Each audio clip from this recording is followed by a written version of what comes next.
to begin with, we just want to explain why your website is so important. In a recent white paper that Alphaquad and our colleagues Definition Media put together, we found that just 7% of UK manufacturers dominate online visibility, which means there's a lot of space for smaller companies that aren't investing in digital marketing to actually take some of that visitor on.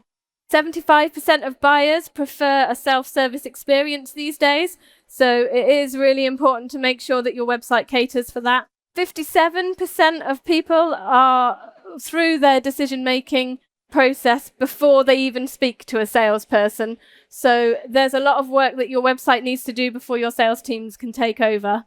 And 17% of manufacturers that we interviewed for our white paper generated no non-branded traffic at all. So your website is working for people that know you already, but obviously for most of us, we want it to do a little bit more than that. So we wanted to start by explaining the customer journey that people go through. So the first part is getting them to the website in the first place through SEO or GEO, as is becoming more and more common, which is literally just searching through AI.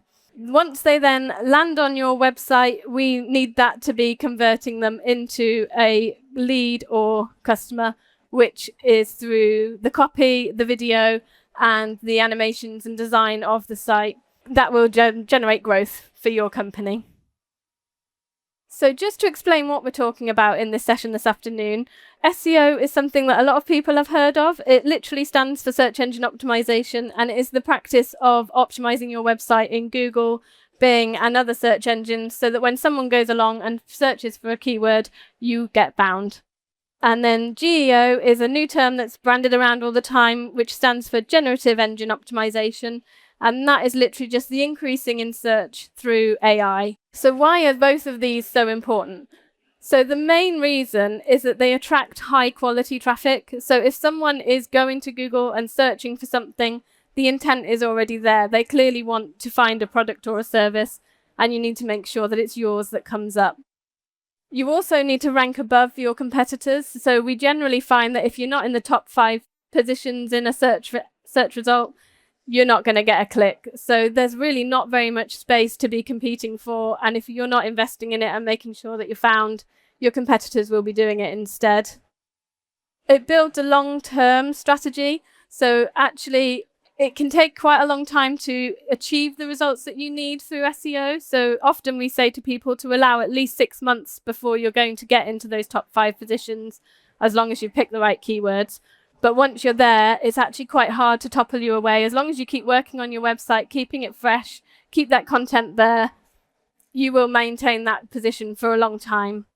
And obviously, lastly, it saves on paid advertising costs. For a lot of people, they look at paid advertising as a way to drive that traffic. But really, paid advertising should be used much more strategically than that. You should be using paid where you haven't got the time to build those organic results, or at a highly competitive time for yourself where you just want to make sure that you're really blasting that competition away. So why keyword research is important? We always say that this is the most important part of SEO, because you need to make sure that you pick the right keywords. That is usually where SEO goes wrong. And it's either because you're picking keywords that are too competitive and you haven't got a chance of ranking for them. So we've been working with a freight forwarding company, for example, who were based in Birmingham, but they were targeting keywords such as air freight, sea shipping, which you would think would be good keywords for them to target. But in actual fact, they're far too broad. So once you append them with things like air freight Birmingham, the keyword volume goes down from 6,000 searches a month to 400 a month. But actually, you're far more relevant. The intent is much higher because they're looking for a company in Birmingham which described our client much better. And actually, you're better off ranking for a keyword with fewer searches than not ranking at all for one with lots. So it's about picking the right keywords. And we often say to people, you might even only need a keyword that has 10 searches a month. If you're targeting around 100 of those, for most companies, as long as those people coming through to your website are likely to actually convert, that's much more valuable than chasing numbers. SEO should be about quality, not about quantity. It's also really important to put yourself in your customer's shoes. What you think people search for might not be what they search for. We have access to lots of tools that can help with that if anyone needs help. But Again, one of the big examples we use here is one of our clients was Calagas, and they always call their gas bottles gas canisters, but actually most of us call them a gas bottle. And so the website was initially written for their internal team rather than their customers. And then the last point is to think of AI as well as traditional search. Now, it's not actually that different. So what actually works for SEO is really good quality, well thought out content. Exactly the same thing works for AI as well. But what we do find, AI search tends to be more research based. So blog posts tend to rank well in AI. Anything that's conversational, topical, longer form keywords where people can do their research. And it's not necessarily, therefore, going to send somebody through to the website, because obviously the whole point of AI is the questions answered in the engine. But what it will do is introduce someone to your brand that might not have come across it before. It warms them up, ready for when they're doing a higher intent search that you're trying to target them through SEO. So I've just got an example of that. So this is one of our clients, AG Wood Care. They are a company that sells garden products, wood stain, that kind of thing online. So traditionally, we'd always been working with them on, as you would anticipate, product-based keywords. But we said to them that we're losing a lot of traffic because this kind of keyword isn't ranking in AI. We need to make sure people are finding us for their research first. So we worked on a blog post. And you can see here the highlighted part is where one of our blog posts got completely lifted by Google's AI search. This is the blog post that was being lifted by AI, and you can see the highlighted parts here are keywords for their products. So the two work together. So we wrote a blog post with the idea of AI in mind, so it would drive the AI traffic, but the blog post itself then also optimized the keywords that we were trying to rank for the products. So you don't need to think that AI is going to replace SEO. The two should work nicely together. And this is the page that the links went through to, so you can see the journey following through where people can then buy this product. So as a result of that blog post, they got citation in AI and they got more sales for this product, which is one of the products that we were trying to push. So it's all about using the two together as a strategy to make sure that your AI searches are going to support your SEO efforts and sell the products or services that you're trying to sell. One point on content that has become more and more important with the advance of AI is demonstrating something called EEAT. So you might have come across this before. It stands for experience, expertise, authoritativeness, and trustworthiness. So this is something that used to be important for websites such as finance and healthcare, where if you weren't demonstrating your expertise, you might give somebody incorrect advice. But nowadays, we're finding that absolutely everybody has to demonstrate this, because anyone could go to ChatGPT, prompt it to write a really good article, and it can write something really good. So I could write an article about how to optimize your website for SEO. Anyone else around these tables could do the same using ChatGPT. So I need to demonstrate that with my article that I've got experience, expertise, authoritativeness, and trustworthiness. So I can link to the workshops that we deliver on this, the talks that we deliver on this, the case studies of how we've implemented this for clients.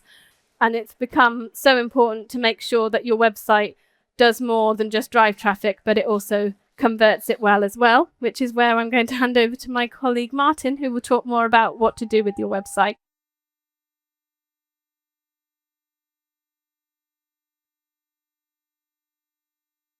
Hello, so I'm Martin from Definition Media. And that was really helpful. Thank you, Sara. Definition Media, just for a bit of context, we're filmed in over 150 factories. So we know a little bit about working in those environments, and we know about what works in terms of video for manufacturers. I'm going to tell you about how you can use video to really emphasize the concepts that Sara's just described, the EEAT, experience, expertise, authority, trustworthiness. So I'm going to explain how video can help you do that, and how it can help you turn your customers into your best salespeople. As we've heard, buyers are doing their research before they contact you. And I think that's particularly true in the world of manufacturing. It's often high ticket value, there's long lead times, and mistakes can be expensive. So you've got to get it right. With what Alphaquad do, their copy, all of their work will help get people to your website, okay? But getting them to the website is only half of the battle. What will they actually find when they get there? The copy, of course, is brilliant and it's informative and you need it, but you actually need to make an impact. You need to engage the audience once they're there, and you want to stand out. That's where video comes in, because B2B buyers prefer using video for information. And it's not just me that's saying it. There's a survey done of over 300 businesses in the UK and the US with turnover over 50 million, and they found some really interesting statistics. 95% say that video plays an important role in moving forward with the purchase. 93% of these B2B buyers say video is important in building trust. So coming back to that T, the trustworthiness. And specifically talking about manufacturing buyers, 75% prefer using video over written content when they're learning about a complex process or product. Now, last statistic now, Google, you've probably heard of them. They found on a much wider survey, B2B buyers, 70% of them will engage with video content somewhere along their purchase journey. You realize you need video, hopefully. What should manufacturers make? Well, I've got a short overview here. It's maybe 90 seconds that give you some ideas on the different types of video. And it'll help you to show, going back to the experience, expertise, trust, authority. Got the wrong order, but you know what we're talking about. So hopefully this will play.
Okay, so you can see that there's a lot of different things you as manufacturers can do with video. And you can see some of the places that we've worked. Unfortunately, we can't show you everything because there's NDAs in place. Sometimes it's internal comms. Sometimes we work with other agencies and sort of white label our services for them. So you get an idea of what you can do with video, what we can do. And hopefully you can see that we're better at video than PowerPoint. So hopefully that's a positive thing. Question I often get asked is, what's the best type of video for a manufacturer? And it's not that straightforward, really, because so much depends on what you want to achieve. Who are you speaking to? What stage are they at in the buying cycle? Where are they going to watch it? When do you want to use it? So many things to consider. Also, a bit of a trick question, I think, because yes, a one-off video is definitely better than no video whatsoever. But ultimately, you might need more than one video. It's almost like a collection of videos that form part of a coordinated strategy. But if you're going to put me on the spot and I have to choose one type of video, it would be a case study video. There's a lot of reasons for this. It can really, done well, it can really turn your customers into your best salespeople. And it can really emphasize the EEAT. Don't think I've got time to show you case studies. We've got them on the website. Come see us at the stand.